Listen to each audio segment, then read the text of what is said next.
ठीक है, टुडे अपन डिस्कस करेंगे आज मेडिकल सर्जिकल रेस्पिरेटरी सिस्टम में एक डिजीज होती है जिसको बोलते हैं निमोनिया। जैसा कि सब लोगों ने इसके बारे में एटलीस्ट सुना तो होगा, जानते नहीं होंगे क्या है क्या नहीं है, तो सुना तो सभी ने होगा। तो निमोनिया क्या होता है? निमोनिया भी एक लंग्स का इन्फ्लामेशन है जो कि हमारे लंग्स पेरेन्काइमा या एल्वोलोई, एल्वोलोई सब लोगों ने अपन ने सीओपीडी में और बाकी डिजीज में डिस्कस किया था। इसमें पस इन्फ्लामेशन हो जाना या पस का कलेक्शन हो जाना। डॉक्टर से अपन बात करते हैं तो डॉक्टर बोल रहा है कि फ्लूइड भर गया, लंग्स में पानी भर गया, फेफड़ों में पानी भर गया। तो लंग्स की बजाय वो इन एल्वोलॉइज में जो फ्लूइड का कलेक्शन होना, पस का कलेक्शन होना या इन्फ्लामेशन हो जाना, इस कंडीशंस को जो है वो निमोनिया कहा जाता है।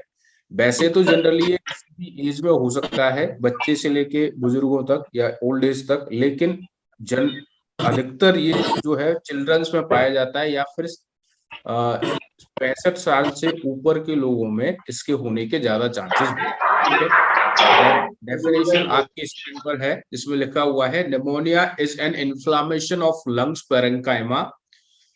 एग्जाम्पल के लिए इसमें एल्वोलोई हो सकते हैं रेदर देन ब्रोंकाई और इन्फेक्टिव ऑर्गन्स। इन सब चीजों में पस का फॉर्मेशन हो जाना या फिर इन्फ्लेमेशन हो जाना इज कॉल्ड निमोनिया। एल्वोलोई मतलब म्यूट एयर कर सैक्स। दीजिए। है जी, हाँ म्यूट कर लो। ठीक है, देन फिर ये इसमें और भी चीजें लिखी हुई हैं। It is the most common infection cause of death. It is usually characterized by consolidation. Consolidation is a pathological process in which the alveoli are filled with mixture of inflammatory exudate bacteria और WBC। Consolidation क्या है? एक process, pathological process होती है जिसमें air sac और एल्बोलॉई जो होते हैं वो इन्फ्लामेटरी या इन्फ्लामेशन या इन्फेक्शन से एक्सुडेट, इन्फ्लामेटरी एक्सुडेट मतलब पस से भरे हुए होते हैं बैक्टीरिया और डब्ल्यूबीसी, डब्ल्यूबीसी मतलब व्हाइट ब्लड सेल्स। ठीक है, ये चीजें पाई जाती है। नेक्स्ट इसकी बात करते हैं अपन इटियोलॉजी। इटियोलॉजी जैसे अपन डिस्कस कर चुके हैं, इटियोलॉजी बोलते हैं कॉजेज को, किस कारण की वजह से कोई डिजीज का होना, दिस इज कॉल्ड इटियोलॉजी। तो इसका जो मेन कॉज है या मेन कारण है जिसकी वजह से निमोनिया होता है वो है बैक्टीरिया। बैक्टीरिया में भी एक बैक्टीरिया है स्ट्रेप्टोकोकस निमोनिया, याद कर लेना, भी इंपॉर्टेंट डिजीज है। क्वेश्चन सॉरी पेपर में एग्जाम से पूछे जा सकते हैं। तो इसका जो मेन कॉज है वो है स्ट्रेप्टोकोकस निमोनियाई। अदर कॉजेज में डाल सकते हैं अपन Legionella, pneumophila, Chlamydophila pneumoniae, Streptococcus aureus, Moraxella catarrhalis, Streptococcus pathogens, Neisseria meningitidis, Klebsiella pneumoniae and Haemophilus influenzae. ये हो गए इसके बैक्टीरिया। मेन जो बैक्टीरिया है वो स्ट्रेप्टोकोकस निमोनियाई है। अदर बैक्टीरिया आज में जो लिखे हुए हैं वो सारी चीजें हैं। इसके बाद अपन बात करते हैं वायरस। इसका जो सेकेंडरी कॉज है या दूसरा कॉज है वो वायरस की वजह से भी हो सकता है। वायरस में आपका influenza virus, adeno virus, rhino virus, ये सारे वायरसेस इसमें कॉज हो सकते हैं निमोनिया के। Other infections agent like fungus या फंगी या निमोसिस्टिक कैरेनी, ये अदर इन्फेक्शन। जैसे इन्फेक्ट माइक्रोबायोलॉजी में क्या पढ़ेंगे, माइक्रोबायोलॉजी जो है उसमें वायरस कैसे होते हैं, कितने प्रकार के होते हैं, बैक्टीरिया कितने प्रकार के होते हैं, इसी तरह इसमें जो फंगस या फंगाई और निमोसिस्टिक्स कैरेनी होता है वो भी कॉज होता है निमोनिया। नेक्स्ट जो है ये इसके रिस्क फैक्टर्स हैं। रिस्क फैक्टर्स में जैसे पॉल्यूशन हो गया, मतलब या माल न्यूट्रिशन हो गया, छींक हो गई, ठीक है, ये सारी चीजें। नेक्स्ट है इसका क्लासिफिकेशन। क्लासिफिकेशन मतलब होता है टाइप्स। टाइप इसमें दो टाइप्स के होते हैं। एक हो गया classed based on type, type में liver pneumonia, sorry lobar pneumonia. Lobar pneumonia क्या होता है वो अपन देखेंगे। दूसरा है ब्रोंको निमोनिया। ब्रोंकोनिमोनिया क्या होता है वो भी पढ़ेंगे। इसके बाद टाइप इसके दूसरा जो टाइप है कम्युनिटी एक्वायर्ड निमोनिया, जिसको सीएपी बोलते हैं, और दूसरा हॉस्पिटल एक्वायर्ड निमोनिया। वैसे तो ये नाम से ही प्रोनाउंसिएट हो रहे हैं कि लोबर निमोनिया, ब्रोंकस ब्रोंको निमोनिया क्या चीज होती है, फिर भी इसमें आगे कुछ लिखा हुआ है तो देख लेते हैं। देखो, लोअर निमोनिया क्या होता है, जो लंग्स होते हैं हमारे वो अलग अलग पार्टों में बटे होते हैं। जैसे इसमें तुम्हारे फोटो एक आ रहा होगा, तो जो ये जो पूरे दोनों लंग्सों की इमेज जो बनी हुई है, इस पे आपकी ये रेडनेस हो गया, ये एक लोब हो गया, ये दूसरा लोब हो गया और ये तीसरा लोब हो गया। एक लंग्स जो होता है उसमें 3 पार्ट होते हैं और एक लंग्स होता है उसमें 2 पार्ट। ठीक है ना, इसमें ये 2 पार्ट है, एक तो ये नीचे वाला, एक ऊपर वाला, दूसरा। सॉरी।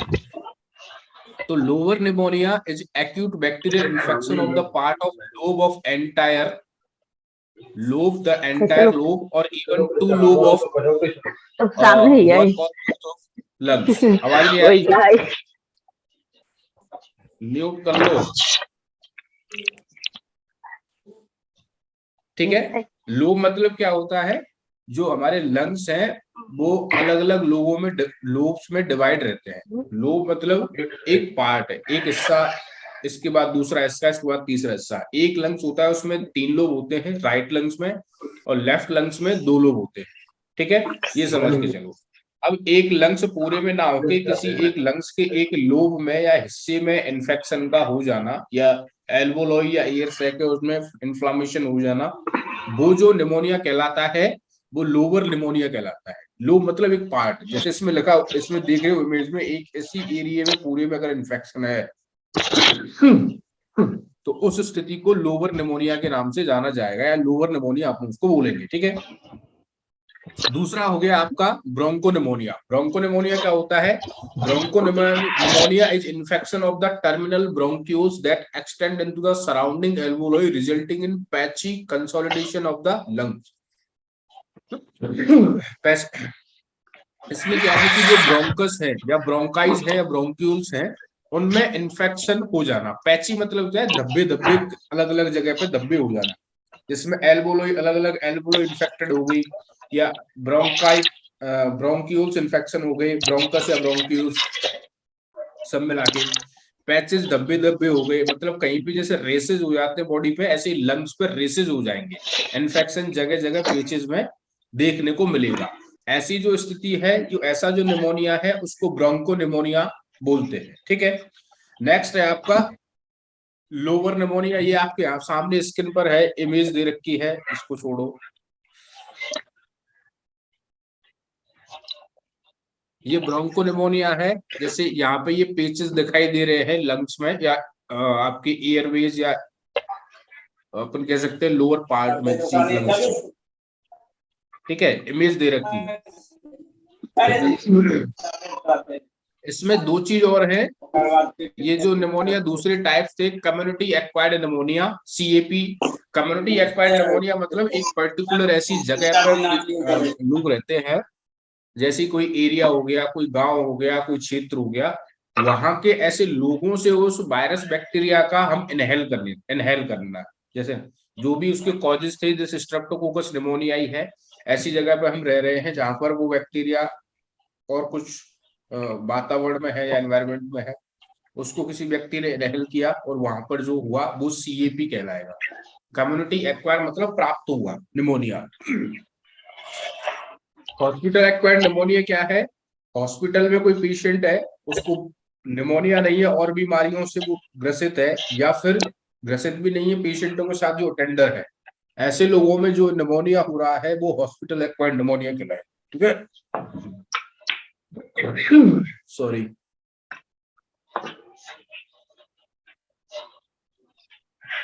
ये इसका पैथोफिजियोलॉजी है। इट इंक्लूड 4 स्टेज में होता है। एक तो होता है congestion, red hepatization, grey hepatization and resolution.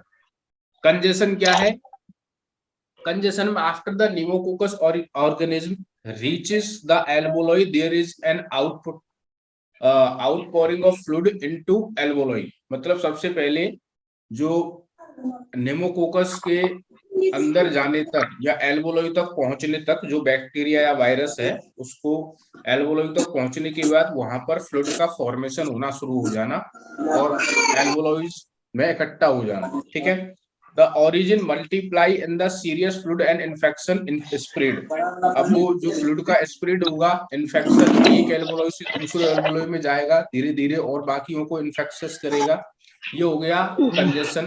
दूसरा है red hepatization. Red hepatization the massive dilation of the capillaries.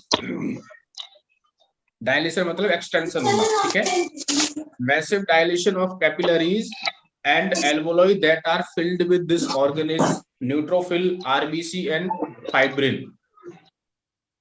alveoli का ये सब चीजों से फिल हो जाना, ये सब चीजों में क्या, RBC, red blood cells, fibrin भी एक वो होता है ब्लड का ही पार्ट, और न्यूट्रोफिल्स भी।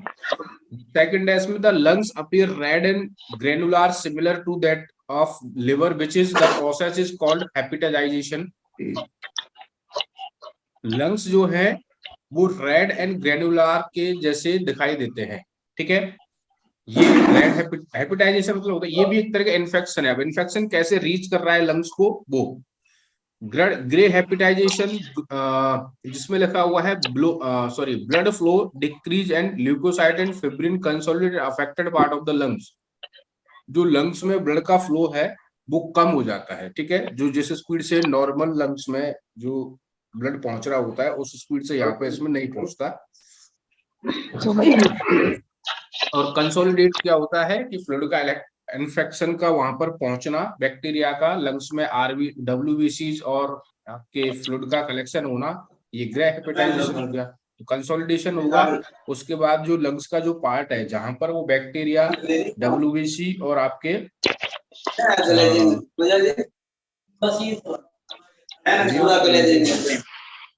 अरे म्यूट कर लो भाई, लंग्स तक इन सब चीजों का पहुंचना, ये हो गया ग्रे हेपेटाइजेशन। नेक्स्ट है रिजोल्यूशन। रिजोल्यूशन में क्या है, complete resolution in healing occur if there is no complication. The exudate become lysed and it is processed by macrophage. The normal lungs tissue is restored and the progress person's gas exchange ability return to the normal. Resolution मतलब क्या है कि जब treatment चलेगा, antibiotic, antibacterial और आपका antiviral, ये medication जब चलेंगी तो वो धीरे धीरे वहां से क्योर होगा, इन्फेक्शन हटेगा और नॉर्मल जो लंग्स का गैस एक्सचेंज का प्रोसेस होता है एल्वेओलाइज का, ये का वो नॉर्मल जैसी स्थिति होने लगेगी और वो ठीक होता रहेगा धीरे धीरे, ठीक है। नेक्स्ट फिर है इसका क्या दिया हुआ है, sign and symptoms. Sign and symptoms में क्या क्या लक्षण हो सकते हैं, लक्षण में देख लो, हाई फीवर। हाई फीवर मतलब तेज बुखार रहेगा, शेकिंग, चिल्स, सर्दी के साथ साथ डिस्निया या shortness of breath, increase breathing rate, chest pain when you breathe deeply और कफ, मतलब चेस्ट में पेन, ब्रीथिंग हाई रहेगी या इंक्रीज रहेगी, जो सांस लेने की रेट है। डस्की और purplish skin colour, cyanosis from the poorly oxygenated blood. Cyanosis क्या होता है बता देता हूँ, जैसे COPD में भी होता है वैसे, जब शरीर के ऑर्गन्स को प्रॉपर तरीके से ऑक्सीजन नहीं मिल पाती है तो उस स्थिति में साइनोसिस होना शुरू हो जाता है। मतलब ऐसे कह सकते हैं कि जो लिप्स हैं या होठ हैं वो नीले पड़ना शुरू हो जाते हैं, नाखून है वो नीले पड़ना शुरू हो जाते हैं, क्योंकि जितना ऑक्सीजन बॉडी को चाहिए होता है उतना पहुंच रहा नहीं होता है, क्योंकि एल्वेओलाइज की जो कैपेसिटी है गैस को लेने की और छोड़ने की, ठीक है, वो कम हो गई होती है। अब कम होने की स्थिति में क्या है कि साइनोसिस होना शुरू हो जाता है, जिसमें प्रॉपर ब्लड में ऑक्सीजन नहीं पहुंच पाता। इसके बाद है fatigue and muscles ache. Fatigue मतलब होता है थकान, मसल्स एज मीन्स होता है मसल्स में दर्द होना, जैसे हेडेक होता है वैसे ही मसल्स एक होता है। Nausea, vomiting and diarrhoea. Diarrhoea सब लोग जानते होंगे, नोजिया एंड वॉमिटिंग होता है आपका जी में चलाना और उल्टियों की। इसके बाद है cough, particularly cough productive of sputum, खांसी भी आ सकती है, स्पुटम के साथ आ सकती है। ये इसके हो गए साइन एंड सिम्टम्स। इसके बाद है इसके डायग्नोस्टिक इवैल्यूएशन।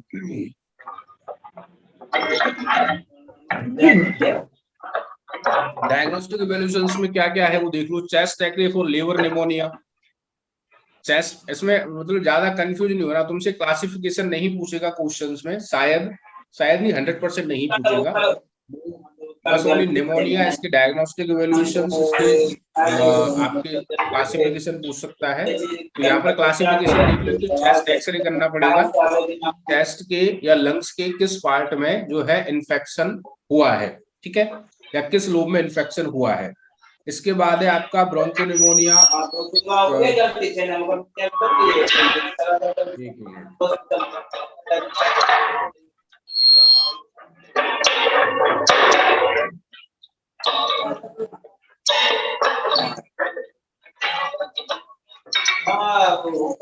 उम्मीद करे छियै एक 5,000 रुपया पहले चले कम कर लो। सर सबको पहले म्यूट करवा दीजिए। हाँ करिए, वह 5,000 रुपया लग 5,000 रुपया अपना खर्चा होगा।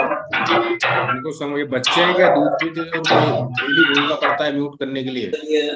अरे आप म्यूट कीजिए, म्यूट कर लीजिए, दूसरा को डिस्टर्ब मत कीजिए।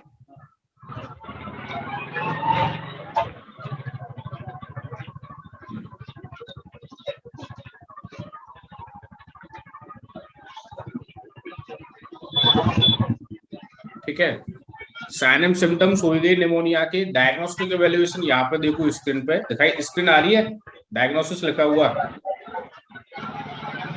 देख लो, जिसमें क्या होगा कि एक तो ब्लड टेस्ट किए जाएंगे, ब्लड टेस्ट से कंफर्म होगा कि इन्फेक्शन है कि नहीं है, या फिर कौन सा इन्फेक्शन है, या कौन से बैक्टीरिया, वायरस या फंगाई की वजह से इन्फेक्शन है। ब्लड टेस्ट किए जाएंगे, ब्लड टेस्ट के बाद चेस्ट एक्सरे किया जाएगा, चेस्ट एक्सरे से कंफर्म होगा कि लंग्स के किस पार्ट में या किस हिस्से में जो है वो इन्फेक्शन है, या निमोनिया या ईयर्स एल्वोलॉइड्स है, फ्लूइड से फुलफिल्ड है। नेक्स्ट है pulse oximetry, this measure oxygen level in the blood. Pulse oximetry क्या होता है कि जो कोविड में जो रखते थे ना ऑक्सीजन लेवल, वही होता है पल्स ऑक्सीमेट्री, ठीक है।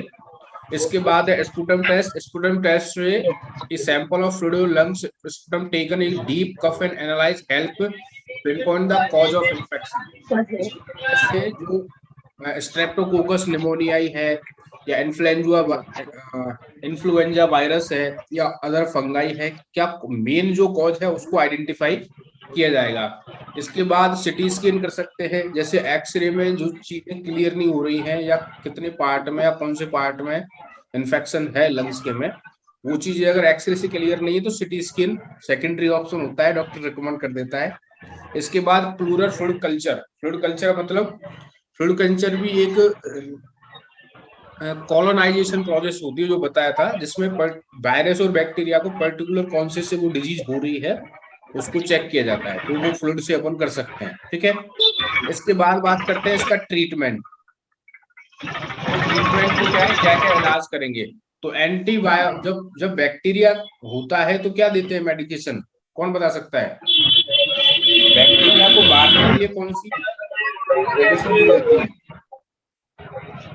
कोई बताएगा। बैक्टीरिया जब किल होते हैं तो एंटीबायोटिक देते हैं, ठीक है ना। तो इसमें सामने लिखा हुआ है ट्रीटमेंट में एंटीबायोटिक देंगे। एंटीबायोटिक में कोई भी एंटीबायोटिक हो सकती है जो लंग्स के बैक्टीरिया को किल कर सकती है, इसमें मोनोसैप भी हो सकता है।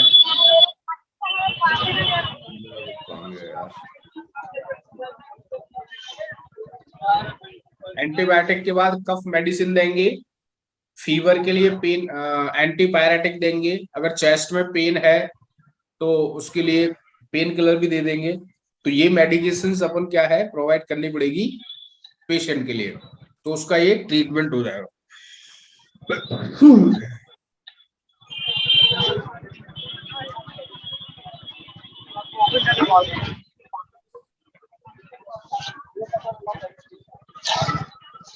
जो मार्केट में है प्लीज म्यूट कर ले। तुम्हारी बात नहीं मान रहा है कोई, यहाँ पे देख लो, तुम्हारे क्लासमेट है।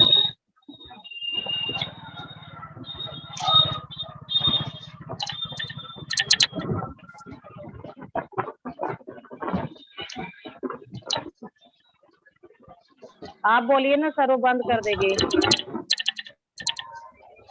वो बंद करना आता ही नहीं है उनको, कैसे होता है म्यूट? अरे देखो वो था मेडिकल मैनेजमेंट, अपन ने पढ़ा मेडिकल मैनेजमेंट पे क्या है कि जो साइन सिम्टम्स है उनको ट्रीट करना, जैसे एंटीबायोटिक दे दी, या अगर एंटीवायरल है तो एंटीवायरल दे दी, उसके बाद एंटीबायोटिक एंटीवायरल के बाद क्या था, और क्या था, एंटीपायरेटिक, पेन किलर, ये सारी चीजें जो मेडिकेशंस होने चाहिए वो उसको प्रोवाइड करवा दी, ठीक देखो है। म्यूट है ना, इसके बाद और जो मैनेजमेंट है वो म्यूट है क्या ना। क्या है, क्या क्या कर सकते हैं? अरे म्यूट कर लो भैया, शकल क्या दिखा रहे हो। इसके बाद है मैनेजमेंट ऑफ निमोनिया, अनपढ़ों जैसा व्यवहार करते हो कभी कभी सब लोग,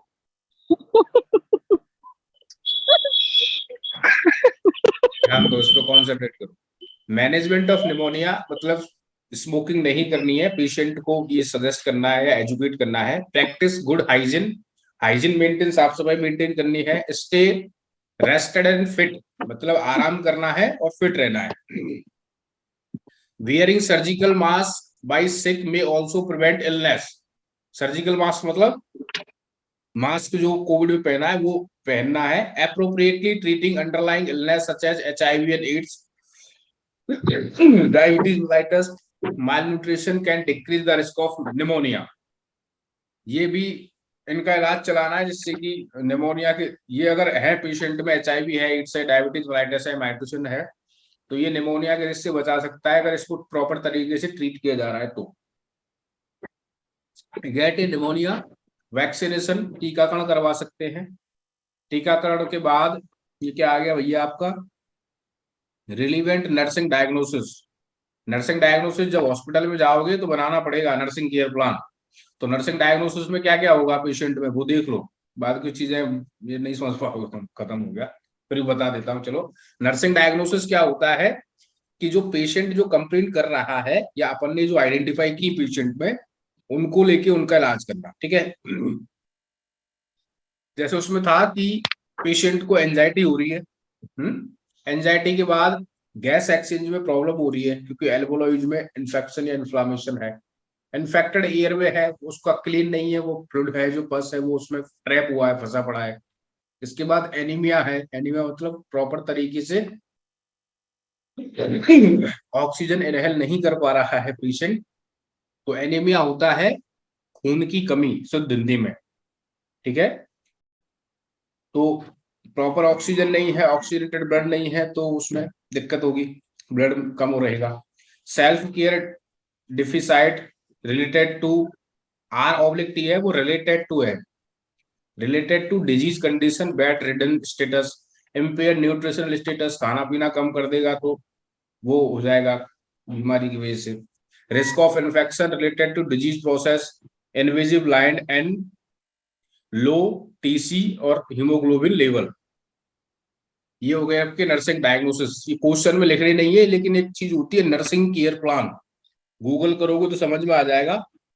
GNM फर्स्ट ईयर फंडामेंटल पढ़ाया जाता है नर्सिंग केयर प्लान, तो उसमें नर्सिंग केयर प्लान का सिंपल सा मतलब है 4-5 नर्सिंग डायग्नोसिस लेके उनको कैसे ट्रीट किया, वो एक बनाना होता है, प्रोसेस होता है पूरा, उसमें ये काम आते हैं। तो अब यहाँ पे कैसे काम आएंगे, जब कोई बीमारी पेशेंट को बीमारी है उसका भी हॉस्पिटल में नर्सिंग केयर प्लान बनाना पड़ता है कि क्या क्या उसको केयर देनी है ना, किन किन चीजों से रिलेटेड देनी है, उसमें ये चीज काम में आती है। आप लोगों का ये यहाँ पे फिनिश हो गया, समझ में नहीं आया हो तो कुछ पूछ लेना, ठीक है।